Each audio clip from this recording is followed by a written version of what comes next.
But I have a visual medium here I wanted to share with you, explaining how a leftist mind works, right?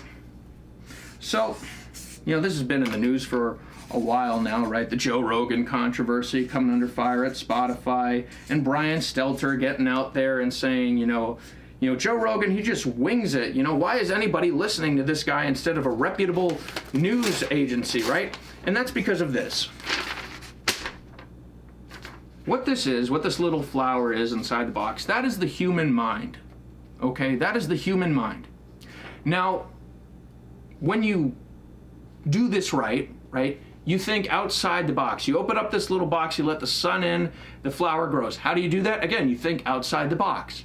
You have a willingness to sit down, as Joe Rogan does, with people from all sides of the political aisle, and you have intelligent conversations with them in order to learn their perspective, in order to gain new information, in order to grow your own intellect and your own intellect and your own understanding of the way the world works, right?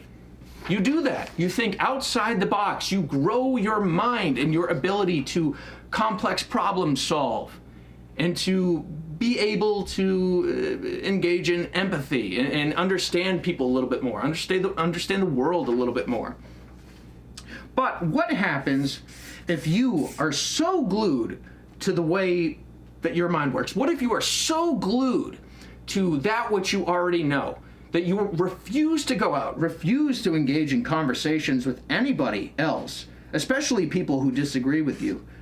When you are patently refusing to let go of your preconceived notions of the world and just label everyone and anyone who disagrees with you as a racist moron droog, well, this is what happens. Your brain turns to dog shit because you never opened the box, you never let the sun in, and you never tried to grow as a person. You never tried to grow your understanding of the world. All you were interested in is your own opinion, which is junk.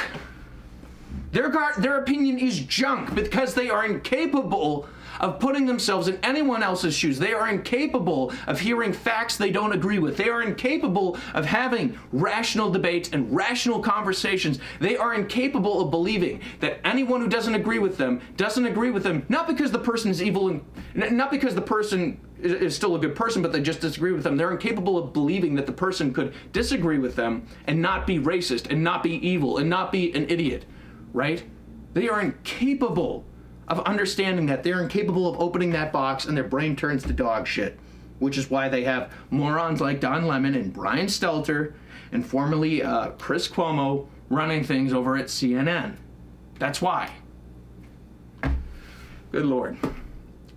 But with that little sanctimonious rant out of the way, let's move on.